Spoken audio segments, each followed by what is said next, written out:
Hello friends, ಸ್ವಾದಿಷ್ಟ ಅಭಿರುಚಿಗೆ ಸ್ವಾಗತ. ನಾನು ಕಾವ್ಯ. ಈ ಚಳಿಯಲ್ಲಿ ಬಿಸಿ ಬಿಸಿಯಾದಂಥ ಬಜ್ಜಿ ತಿಂತಿದ್ರೆ ಎಷ್ಟು ಟೇಸ್ಟಿಯಾಗಿರುತ್ತಲ್ವಾ. ಹಾಗೆ ಆ ಬಜ್ಜಿಗೆ ಒಂದು ಟ್ವಿಸ್ಟ್ ಕೊಟ್ಟರೆ ಹೇಗಿರುತ್ತೆ? ಹೌದು, ಇವತ್ತು ನಾನಿಲ್ಲಿ ಒಂದು ಯೂನೀಕ್ ಆದ ಬಜ್ಜಿ ರೆಸಿಪಿನ ನಿಮಗೆ ತೋರಿಸೋಣ ಅಂತ ತಂದಿದ್ದೀನಿ. ಸೊ ವಿಡಿಯೋನ ಸ್ಕಿಪ್ ಮಾಡದೆ ಕಂಪ್ಲೀಟಾಗಿ ವಿಡಿಯೋ ನೋಡಿ. ಹಾಗೆ ಹೊಸದಾಗಿ ಯಾರಾದರೂ ಚಾನಲ್ನ ನೋಡ್ತಿದ್ರೆ ಮರಿದೆ ಸ್ವಾದಿಷ್ಟ ಅಭಿರುಚಿನ ಸಬ್ಸ್ಕ್ರೈಬ್ ಮಾಡ್ಕೊಳ್ಳಿ. ಸೊ ಈಗ ಈ ಸ್ಟಫ್ ವಿತ್ ಚೀಸ್ ಬಜ್ಜಿನ ಹೇಗೆ ಮಾಡ್ಕೊಳ್ಳೋದು ಅಂತ ನೋಡೋಣ ಬನ್ನಿ. ಮೊದಲಿಗೆ ನಾನಿಲ್ಲಿ ಬಜ್ಜಿ ಮೆಣಸಿನ್ಕಾಯಿನ ತೊಗೊಂಡಿದ್ದೀನಿ. ಈ ಥರ ಉದ್ದುದಾಗಿರೋ ಬಜ್ಜಿ ಮೆಣಸಿನ್ಕಾಯಿ ಆದರೆ ನಾವು ಕಟ್ ಮಾಡ್ಕೊಳ್ಬೇಕಾಗತ್ತೆ. ಇಲ್ಲ ಚಿಕ್ಕದಾಗಿದ್ದರೆ ಕಟ್ ಮಾಡ್ಕೊಳ್ಳೋ ಅವಶ್ಯಕತೆ ಇಲ್ಲ. ಈ ಥರ ಕಟ್ ಮಾಡ್ಕೊಳ್ಳೋದ್ರಿಂದ ನಾವು ಎಣ್ಣೆಯಲ್ಲಿ ಡೀಪ್ ಫ್ರೈ ಮಾಡುವಾಗ ಈಸಿ ಆಗುತ್ತೆ. ಸೊ ಆ ಕಾರಣದಿಂದ ಇದನ್ನು ಮಧ್ಯದಲ್ಲಿ ಈ ಥರ ಕಟ್ ಮಾಡ್ಕೊಳ್ಳಿ. ಈ ಥರ ಮಧ್ಯದಲ್ಲಿ ಕಟ್ ಮಾಡ್ಕೊಂಡಿದ್ದಾದಮೇಲೆ ನಾವು ಇದನ್ನು ಮುಕ್ಕಾಲು ಭಾಗದಷ್ಟು ನಾವು ಕಟ್ ಮಾಡ್ಕೊಳ್ಬೇಕಾಗತ್ತೆ. ಏನಕ್ಕೆ ಅಂದರೆ ಇದರಲ್ಲಿರೋ ಬೀಜಗಳನ್ನೆಲ್ಲ ನಾವು ತೆಗಿಬೇಕಾಗತ್ತೆ. ಯಾಕಂದರೆ ನಾವು ಇದರೊಳಗಡೆ ಸ್ಟಫಿಂಗ್ ಮಾಡೋದ್ರಿಂದ ಇದರೊಳಗಡೆ ಬೀಜಗಳಿರಬಾರ್ದು. ನಾವು ಹಾಕುವಂಥ ಸ್ಟಫಿಂಗ್ ಈವನ್ ಆಗಿ ಇದರೊಳಗಡೆ ಕೂತ್ಕೊಳ್ಳುತ್ತೆ. ನೋಡಿ, ಈ ಥರ ತೋರಿಸ್ತಿದ್ದೀನಲ್ಲ, ಇದರಲ್ಲಿರೋ ಬೀಜಗಳನ್ನೆಲ್ಲ ನಾವು ಈ ಥರ ರಿಮೂವ್ ಮಾಡ್ಕೊಳ್ಬೇಕಾಗತ್ತೆ. ಈ ಥರ ಮುಕ್ಕಾಲು ಭಾಗದಷ್ಟು ಮಾತ್ರ ಕಟ್ ಮಾಡಿಕೊಂಡು ನಾವು ಈ ಥರ ಸೀಡ್ಸ್ನ ರಿಮೂವ್ ಮಾಡಬೇಕಾಗತ್ತೆ. ಸೊ ಪ್ರತಿಯೊಂದನ್ನು ಸಹ ಇದೇ ರೀತಿಯಲ್ಲಿ ನಾವು ರೆಡಿ ಮಾಡ್ಕೊಳ್ಬೇಕು.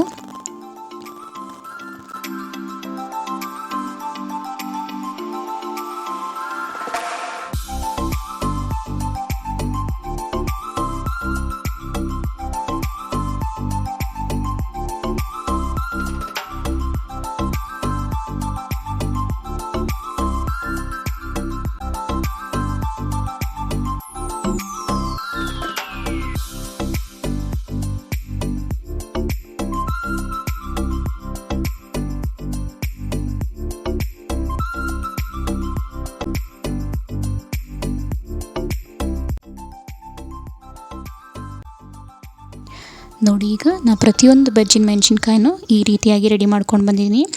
ಇದರಲ್ಲಿರುವ ಸೀಡ್ಸ್ಗಳನ್ನ ಕಂಪ್ಲೀಟಾಗಿ ರಿಮೂವ್ ಮಾಡ್ಕೊಂಡಿದ್ದೀನಿ. ಹಾಗೆ ನಾವು ಈಸಿಯಾಗಿ ಈಗ ಸ್ಟಫಿಂಗ್ನ ಫಿಲ್ ಮಾಡ್ಕೊಳ್ಬೋದು. ನೆಕ್ಸ್ಟ್ ಇವಾಗ ಸ್ಟಫಿಂಗ್ ಹೇಗೆ ಮಾಡ್ಕೊಳ್ಳೋದು ಅಂತ ತೋರಿಸ್ಕೊಡ್ತಾ ಇದ್ದೀನಿ. ಮೊದಲಿಗೆ ನಾನಿಲ್ಲಿ ಒಂದು ದೊಡ್ಡ ಸೈಜಾದಂಥ ಆಲೂಗೆಡ್ಡೆನ ತೊಗೊಂಡಿದ್ದೀನಿ. ಇದನ್ನು ಉಪ್ಪು ಹಾಕ್ಕೊಂಡು ಒಂದು 3 ವಿಷಲ್ ಪ್ರೆಷರ್ ಕುಕ್ ಮಾಡ್ಕೊಂಡು ಬಂದಿದ್ದೀನಿ. ಇದನ್ನು ನಾನು ತುರ್ಕೊಳ್ತಾ ಇದ್ದೀನಿ. ಇದನ್ನು ಹಾಗೆ ಕೈಯಲ್ಲೂ ಸಹ ಮ್ಯಾಶ್ ಮಾಡ್ಬೋದು. ಆದರೆ ಈ ರೀತಿಯಾಗಿ ತುರ್ಕೊಂಡ್ರೆ ಒಂದು ಡಿಫ್ರೆಂಟ್ ಆದ ಟೇಸ್ಟ್ ಇರುತ್ತೆ ಮತ್ತು ಚೆನ್ನಾಗಿ ಸ್ಟಫಿಂಗ್ ಹೊಂದ್ಕೊಳ್ಳುತ್ತೆ. ಆ ಕಾರಣದಿಂದ ನಾನು ಈ ಥರ ಗ್ರೇಟ್ ಮಾಡ್ಕೊಳ್ತಾ ಇದ್ದೀನಿ.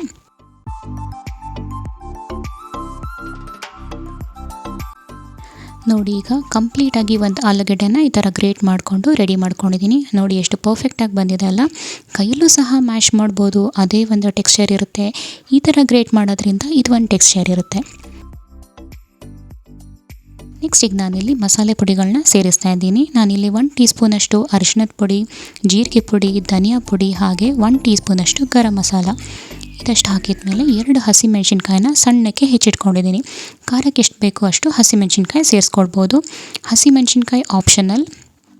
ಹಾಗೆ 1 ಟೀ ಸ್ಪೂನಷ್ಟು ಸಣ್ಣಕ್ಕೆ ಹೆಚ್ಚಿಟ್ಕೊಂಡಿರುವ ಕೊತ್ತಂಬರಿ ಸೊಪ್ಪು, ಹಾಗೆ ಉಪ್ಪು ಇದಷ್ಟನ್ನು ಹಾಕಿ ನಾವು ಲೈಟಾಗಿ ಮಿಕ್ಸ್ ಮಾಡ್ಕೊಳ್ಬೇಕಾಗತ್ತೆ. ಉಪ್ಪನ್ನ ನೋಡಿ ರುಚಿಗೆ ತಕ್ಕಷ್ಟು ಹಾಕ್ಕೊಳ್ಳಿ. ಆಲೂಗೆಡ್ಡೆ ಬೇಯಿಸುವಾಗಲೂ ಸಹ ನಾವು ಉಪ್ಪನ್ನು ಸೇರಿಸ್ಕೊಂಡಿರ್ತೀವಿ. ಇದಾದಮೇಲೆ ನಾನಿಲ್ಲಿ ಮೊಜರೆಲ್ಲಾ ಚೀಸ್ನ ಸೇರಿಸ್ತಾ ಇದ್ದೀನಿ. ಇದೇ ಒಂದು ಹೈಲೈಟ್ ಅಂತ ಹೇಳ್ಬೋದು ಈ ರೆಸಿಪಿಗೆ. ನೋಡಿ, ಈ ಥರ ತುರಿದಿರೋದು ಸಿಗುತ್ತೆ ಮೊಜರೆಲ್ಲಾ ಚೀಸ್. ಇದನ್ನು ನಾವು ಸೇರಿಸ್ಕೊಳ್ಬೇಕಾಗತ್ತೆ. ಇದನ್ನು ಫ್ರೀಝರ್ಲಿ ಇಟ್ಟಿರ್ತೀವಿ. ಆಚೆ ತೆಗೆದ್ಬಿಟ್ಟು ನಾರ್ಮಲ್ ಟೆಂಪ್ರೇಚರಿಗೆ ಬಂದಮೇಲೆ ಇದನ್ನು ನಾವು ಸೇರಿಸ್ಬೇಕಾಗತ್ತೆ. ಇದನ್ನು ಸುಮಾರು 1 ಕಪ್ ಅಷ್ಟು ನಾನು ಈ ಸ್ಟಫಿಂಗಿಗೆ ಸೇರಿಸ್ತಾ ಇದ್ದೀನಿ. ಇದು ಹಾಕಿದ ಮೇಲೆ ಚೆನ್ನಾಗಿ ಮಿಕ್ಸ್ ಮಾಡ್ಕೊಳ್ಬೇಕು. ನಾವು ತುರಿದಿರೋ ಅಂಥ ಆಲೂಗೆಡ್ಡೆ ಮತ್ತು ಮೊಜರೆಲ್ಲಾ ಚೀಸ್ ಮತ್ತು ಎಲ್ಲ ಸ್ಪೈಸಸ್ಸು ಸಹ ಚೆನ್ನಾಗಿ ಹೊಂದ್ಕೋಬೇಕು. ಆ ರೀತಿಯಲ್ಲಿ ಚೆನ್ನಾಗಿ ಮಿಕ್ಸ್ ಮಾಡ್ಕೊಳ್ಳಿ. ನೋಡಿ, ತೋರಿಸ್ತಿದ್ದೀನಲ್ಲ. ನೋಡಿ, ಈಗ ಈ ರೀತಿಯಲ್ಲಿ ಸ್ಟಫಿಂಗ್ ರೆಡಿಯಾಗಿದೆ. ಪರ್ಫೆಕ್ಟ್ ಕನ್ಸಿಸ್ಟೆನ್ಸಿಯಲ್ಲಿ ಬಂದಿದೆ. ನೋಡಿ, ತೋರಿಸ್ತಿದ್ದೀನಿ.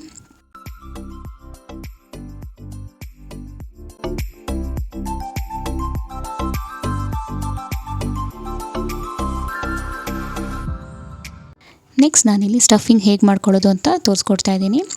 ನಾವು ಸ್ಲಿಟ್ ಮಾಡಿರೋಂಥ ಮೆಣಸಿನ್ಕಾಯಿ ಎಲ್ಲ ರೆಡಿಯಾಗಿದೆ. ಸ್ಟಫಿಂಗು ಸಹ ರೆಡಿಯಾಗಿದೆ. ಇವಾಗ ಇದನ್ನು ಬಜ್ಜಿ ಮೆಣಸಿನ್ಕಾಯಿಗಳು ನಾವು ಸ್ಟಫ್ ಮಾಡಬೇಕಾಗುತ್ತೆ. ನಿಧಾನಕ್ಕೆ ನೋಡಿಕೊಂಡು ಸ್ಟಫ್ ಮಾಡಬೇಕಾಗತ್ತೆ. ಮೆಣಸಿನ್ಕಾಯಲ್ಲೂ ಕಟ್ಟಾಗದೇ ಇರೋ ಥರ ಹಗೂರವಾಗಿ ಇದನ್ನು ಸ್ಟಫಿಂಗ್ನ ಫಿಲ್ ಮಾಡಿ. ನಾನು ಈ ಥರ ತೋರಿಸ್ತಾ ಇದ್ದೀನಲ್ಲ, ಈ ರೀತಿಯಲ್ಲಿ ನೀವು ಫಿಲ್ ಮಾಡಿಕೊಂಡ್ರೆ ಸಾಕು. ಹಾಗೆ ಇದನ್ನು ಡೀಪ್ ಫ್ರೈ ಮಾಡುವಾಗ ಎಲ್ಲೂ ಸಹ ಆಚೆ ಬರಬಾರ್ದು. ಎಣ್ಣೆಯಲ್ಲಿ ಸ್ಟಫಿಂಗ್ ಆಚೆ ಬರದೇ ಇರೋ ಥರ ನೀವು ಇದನ್ನ ಫಿಲ್ ಮಾಡ್ಕೊಳ್ಬೇಕಾಗತ್ತೆ.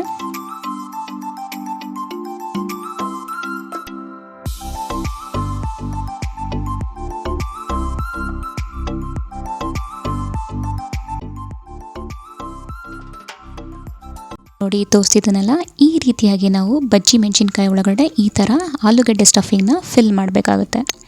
ಒಂಚೂರು ಸಹ ಆಚೆ ಬರದೇ ಇರೋ ಥರ ನೀಟಾಗಿ ಈವನ್ ಆಗಿ ಎಲ್ಲ ಮೆಣಸಿನ್ಕಾಯಿಗೂ ಸಹ ಈ ಥರ ಸ್ಟಫಿಂಗ್ ಹಾಕ್ಕೊಂಡು ರೆಡಿ ಮಾಡ್ಕೊಳ್ಳಿ.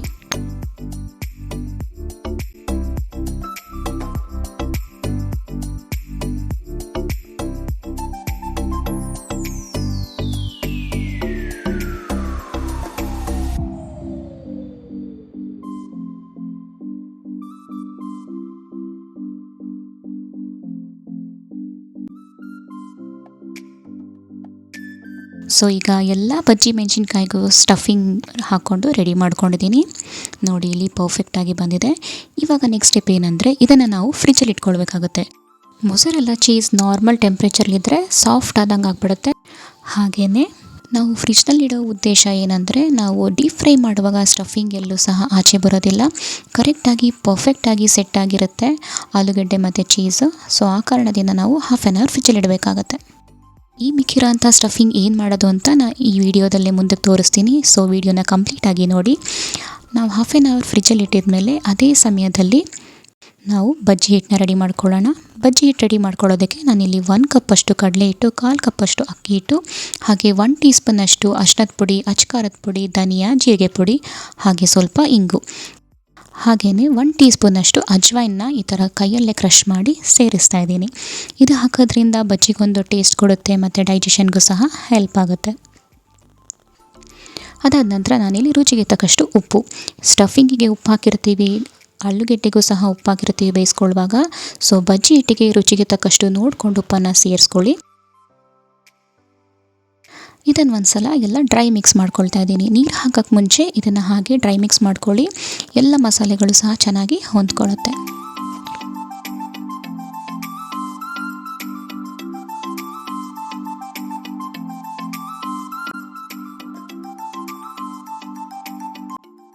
ನೆಕ್ಸ್ಟ್ ನಾನಿಲ್ಲಿ ಬಜ್ಜಿ ಹಿಟ್ಟಿನ ಕನ್ಸಿಸ್ಟೆನ್ಸಿಗೆ ತಕ್ಕಂತೆ ನಾನು ನೀರನ್ನ ಸೇರಿಸ್ಕೊಂಡು ಈ ಬಜ್ಜಿ ಹಿಟ್ಟನ್ನ ರೆಡಿ ಮಾಡ್ಕೊಳ್ತಾ ಇದ್ದೀನಿ. ಸ್ವಲ್ಪ ನೀರು ಹಾಕ್ಕೊಂಡು ಇದನ್ನು ಕನ್ಸಿಸ್ಟೆನ್ಸಿ ಬರೋ ತನಕ ನಾವು ಮಿಕ್ಸ್ ಮಾಡ್ಕೊಳ್ಬೇಕಾಗುತ್ತೆ. ಒಂದೇ ಸಲ ನೀರು ಹಾಕಿದ್ರೆ ಮತ್ತೆ ಕನ್ಸಿಸ್ಟೆನ್ಸಿ ಅಡ್ಜಸ್ಟ್ ಮಾಡೋದು ಕಷ್ಟ.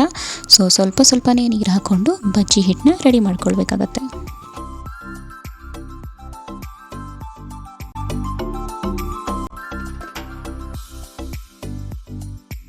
ನೋಡಿ ತೋರಿಸಿದ್ದೀನಿ. ಈ ಹದದಲ್ಲಿ ನಾವು ಬಜ್ಜಿ ಹಿಟ್ಟನ್ನ ರೆಡಿ ಮಾಡ್ಕೊಳ್ಬೇಕಾಗತ್ತೆ. ತುಂಬ ತೆಳುವಾಗೂ ಮಾಡಬಾರ್ದು, ತುಂಬ ಗಟ್ಟಿಯಾಗೂ ಸಹ ಮಾಡಬಾರ್ದು. ಯಾಕಂದರೆ ನಾವು ಸ್ಟಫಿಂಗ್ ಹಾಕಿರೋದ್ರಿಂದ ಸ್ಟಫಿಂಗ್ ಎಲ್ಲೂ ಆಚೆ ಬರದೇ ಇರೋ ಥರ ನಾವು ಹಾಕುವಂಥ ಬಜ್ಜಿ ಹಿಟ್ಟು ಚೆನ್ನಾಗಿ ಬೈಂಡ್ ಆಗಬೇಕು ಮೆಣಸಿನ್ಕಾಯಿ ಮೇಲೆ. ಸೊ ಈ ಟೆಕ್ಸ್ಚರಲ್ಲಿದ್ದರೆ ಒಳ್ಳೆಯದು. ಇವಾಗ ನಾನು 1/4 ಟೀ ಸ್ಪೂನಷ್ಟು ಬೇಕಿಂಗ್ ಸೋಡಾನ ಹಾಕ್ತಾಯಿದ್ದೀನಿ. ಹಾಕಿದ ಮೇಲೆ ಚೆನ್ನಾಗಿ ಮಿಕ್ಸ್ ಮಾಡ್ಕೊಳ್ಬೇಕಾಗತ್ತೆ.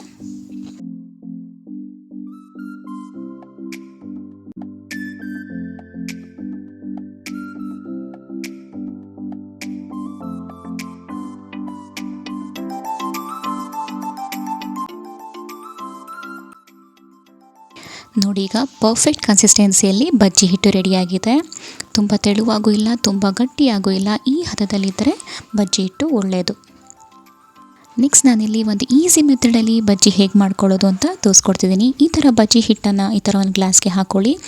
ನಾವು ಹಾಗೆ ಮೆಣಸಿನ್ಕಾಯಿನ ಬಜ್ಜಿ ಹಿಟ್ಟಲ್ಲಿ ಡಿಪ್ ಮಾಡಿ ಬಿಡೋದಕ್ಕಿಂತ ಈ ಥರ ಗ್ಲಾಸ್ಗೆ ಹಾಕ್ಕೊಂಡು ಅದರಲ್ಲಿ ನಾವು ಮೆಣಸಿನ್ಕಾಯಿಗಳನ್ನ ಡಿಪ್ ಮಾಡಿ ಬಿಟ್ಟರೆ ತುಂಬ ಈಸಿ ಮೆಥಡ್ ಮತ್ತು ಈವನ್ ಆಗಿ ಮೆಣಸಿನ್ಕಾಯಿಗೆಲ್ಲ ಬಜ್ಜಿ ಹಿಟ್ಟು ಕೋಟ್ ಆಗಿರುತ್ತೆ.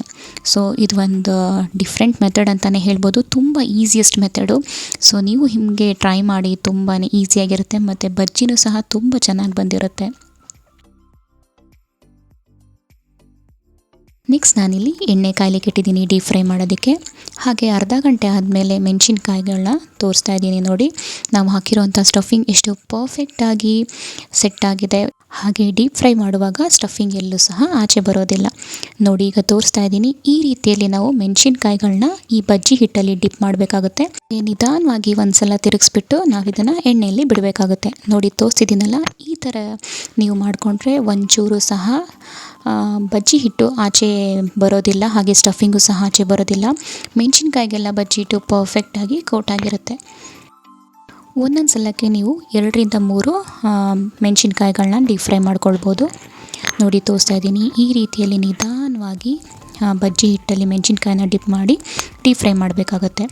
ಹಾಗೆ ಸ್ಟಫಿಂಗ್ನ ನಾವು ಫ್ರಿಜ್ಜಲ್ಲಿ ಇಟ್ಟಿರೋದ್ರಿಂದ ಒಂಚೂರು ಸಹ ಆಚೆ ಬರೋದಿಲ್ಲ. ಹಾಗೆ ಪ್ರತಿಯೊಂದು ಮೆಣಸಿನ್ಕಾಯಿಗಳನ್ನ ಈ ಥರ ಡೀಪ್ ಫ್ರೈ ಮಾಡ್ಕೊಳ್ಳಿ. ಮೀಡಿಯಮ್ ಟು ಹೈ ಫ್ಲೇಮಲ್ಲಿ ಇಟ್ಕೊಂಡು ನಾವು ಇದನ್ನು ಡೀಪ್ ಫ್ರೈ ಮಾಡ್ಕೊಳ್ಬೇಕಾಗತ್ತೆ. ಎರಡೂ ಕಡೆ ಟರ್ನ್ ಮಾಡಿಕೊಂಡು ಈವನಾಗಿ ಮೆಣಸಿನ್ಕಾಯಿಗಳನ್ನ ಡೀಪ್ ಫ್ರೈ ಮಾಡ್ಕೊಳ್ಬೇಕಾಗತ್ತೆ.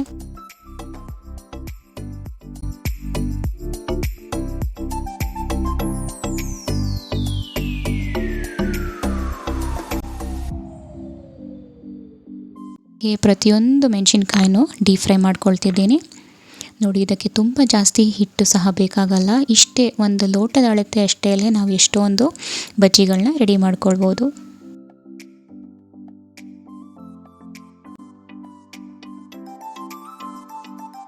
ಹಾಗೆ ಉಳಿದಿರುವಂಥ ಸ್ಟಫಿಂಗ್ನ ಈ ಥರ ಉಂಡೆಗಳಾಗಿ ಮಾಡ್ಕೊಳ್ಳಿ. ಇದನ್ನು ಈ ಥರ ಲೋಟದಲ್ಲಿ ಹಾಕಿರುವಂಥ ಬಜ್ಜಿ ಹಿಟ್ಟಿಗೆ ಜಸ್ಟ್ ಈ ಥರ ಹಾಕಿಬಿಟ್ಟು ಒಂದು ಸ್ಪೂನಲ್ಲಿ ಜಸ್ಟ್ ಕೋಟಿಂಗ್ ಮಾಡಿ ಸಾಕು. ಹಗುರವಾಗಿ ಕೋಟಿಂಗ್ ಮಾಡಿ, ಎಲ್ಲೂ ಸಹ ಆಚೆ ಬರದೇ ಇರೋ ಥರ ನಿಧಾನವಾಗಿ ಈ ಥರ ಬಜ್ಜಿ ಹಿಟ್ಟನ್ನ ಕೋಟ್ ಮಾಡಿಬಿಟ್ಟು ಒಳಗಡೆ ಹಾಗೆ ಸ್ಪೂನಲ್ಲೇ ನಾವು ಈ ಥರ ಡೀಪ್ ಫ್ರೈ ಮಾಡೋಕ್ಕೆ ಬಿಡಬೇಕಾಗುತ್ತೆ. ನಾನು ತೋರಿಸಿದ್ದೀನಲ್ಲ, ಈ ಥರದ್ರಲ್ಲಿ ನೀವು ಮಾಡಿ ಒಂಚೂರು ಸಹ ಸ್ಟಫಿಂಗ್ ಆಚೆ ಬರೋದೇ ಇಲ್ಲ. ನೋಡಿ ತೋರಿಸ್ತಾ ಇದ್ದೀನಲ್ಲ, ಈ ಥರ ನೀವು ಸ್ಪೂನಲ್ಲೇ ಎಣ್ಣೆ ಒಳಗೆ ಬಿಡ್ಬೋದು.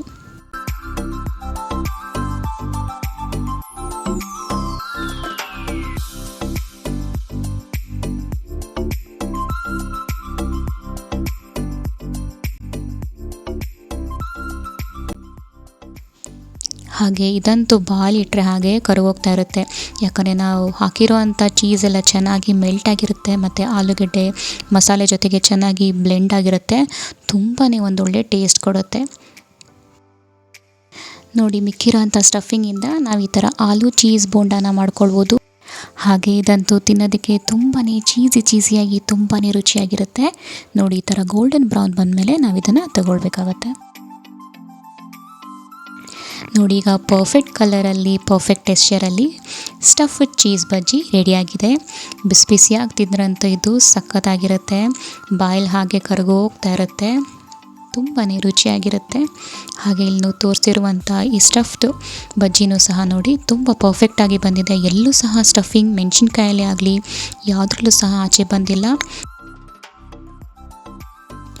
ನೋಡಿ ಬಿಸಿ ಬಿಸಿಯಾದಂಥ ಬಜ್ಜಿ ರೆಡಿಯಾಗಿದೆ. ಇದು ಒಂದು ಡಿಫ್ರೆಂಟ್ ಆದ ಬಜ್ಜಿ ಅಂತಲೇ ಹೇಳ್ಬೋದು. ಮಳೆ ಬರ್ತಿರುವಾಗ ಈ ಥರ ಬಜ್ಜಿ ಮಾಡಿಕೊಂಡು ಬಿಸಿ ಬಿಸಿಯಾದ ಕಾಫಿ ಜೊತೆ ಇಲ್ಲಾಂದರೆ ಟೀ ಜೊತೆ ತಿಂದರೆ ಸೂಪರಾಗಿರುತ್ತೆ ಟೇಸ್ಟು. ಈ ಥರ ಕಟ್ ಮಾಡಿ ಸಹ ತೋರಿಸ್ತಾ ಇದ್ದೀನಿ. ಈ ಥರ ನೀವು ಕಟ್ ಮಾಡ್ಕೊಂಡು ತಿಂದರೆ ಇನ್ನೂ ರುಚಿಯಾಗಿರುತ್ತೆ. ನೋಡಿ ತೋರಿಸ್ತಾ ಇದ್ದೀನಿ. ಈ ಥರ ಕಟ್ ಮಾಡಿದಾಗ ನಾವು ಹಾಕಿರೋವಂಥ ಚೀಸ್ ಎಲ್ಲ ಚೆನ್ನಾಗಿ ಮೆಲ್ಟ್ ಆಗಿರುತ್ತೆ.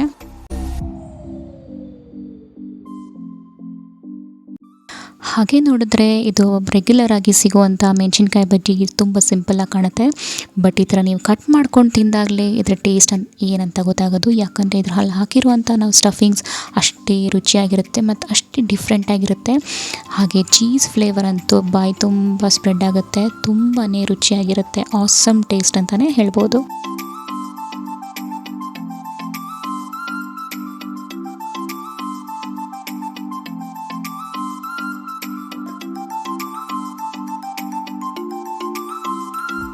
ಹಾಗೆ ಜೊತೆಗೆ ಆಲೂಗೆಡ್ಡೆ ಫ್ಲೇವರ್ ಮತ್ತು ಮಸಾಲೆ ಫ್ಲೇವರ್ ಎಲ್ಲ ತುಂಬ ಚೆನ್ನಾಗಿ ಟೇಸ್ಟ್ ಕೊಡುತ್ತೆ. ಇದ್ರ ಜೊತೆ ಒಂದು ಸ್ಪೈಸಿ ಆದಂಥ ಪುದೀನ ಚಟ್ನಿ ಇದ್ದರೆ ತುಂಬಾ ರುಚಿಯಾಗಿರುತ್ತೆ.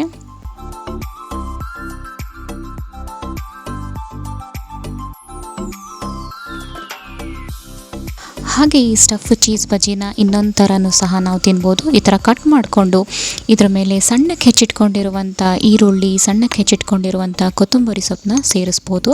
ಹಾಗೆ ನಾವು ಪ್ರಿಪೇರ್ ಮಾಡ್ಕೊಂಡಿರುವಂಥ ಸ್ವಲ್ಪ ಪುದೀನ ಚಟ್ನಿನ ಇದ್ರ ಮೇಲೆ ಹಾಕೊಳ್ಳಿ. ಜೊತೆಗೆ ಸ್ವಲ್ಪ ನಿಂಬೆ ರಸ. ಇದಿಷ್ಟು ಹಾಕ್ಕೊಂಡು ತಿಂತಿದ್ರೆ ಸ್ಟ್ರೀಟ್ ಸ್ಟೈಲಲ್ಲಿ ಸಿಗುವಂಥ ಬಜ್ಜಿ ಥರನೇ ಇರುತ್ತೆ. ಇದಿನ್ನೂ ಎಕ್ಸ್ಟ್ರಾಡಿನರಿ ಆಗಿರುತ್ತೆ, ಅದಂತೂ ಸಹ ಖಂಡಿತ ಹೇಳ್ಬೋದು. ಇದು ಒಂದು ತುಂಬಾ ರುಚಿಯಾದಂಥ ರೆಸಿಪಿ. ನೀವು ಸಹ ಖಂಡಿತ ಟ್ರೈ ಮಾಡಲೇಬೇಕು. ರೆಸಿಪಿ ಇಷ್ಟ ಆದರೆ ಒಂದು ಲೈಕ್ ಕೊಡೋದು ಮಾತ್ರ ಮರಿಬೇಡಿ. ಹಾಗೆ ನಿಮ್ಮ ಫ್ರೆಂಡ್ಸ್ ಆ್ಯಂಡ್ ಫ್ಯಾಮಿಲಿ ಜೊತೆಗೂ ಸಹ ಶೇರ್ ಮಾಡಿ. ಟ್ರೈ ಮಾಡಿದ ಮೇಲೆ ಹೇಗೆ ಬಂತು ಅಂತ ಕಮೆಂಟ್ಸಲ್ಲೂ ಸಹ ತಿಳಿಸಿ. ಇನ್ನು ಇದೇ ತರಹದ ಸ್ವಾದಿಷ್ಟವಾದ ಯುನೀಕ್ ಆದ ರೆಸಿಪಿಗಳಿಗೆ ಸ್ವಾದಿಷ್ಟ ಅಭಿರುಚಿನ ಮರಿದೇ ಸಬ್ಸ್ಕ್ರೈಬ್ ಆಗಿ. ಮುಂದಿನ ಒಂದು ಡಿಫ್ರೆಂಟ್ ಆದ ರೆಸಿಪಿಯೊಂದಿಗೆ ಮತ್ತೆ ಸಿಗ್ತೀನಿ. ಅಲ್ಲಿವರೆಗೂ ಥ್ಯಾಂಕ್ಸ್ ಫಾರ್ ವಾಚಿಂಗ್.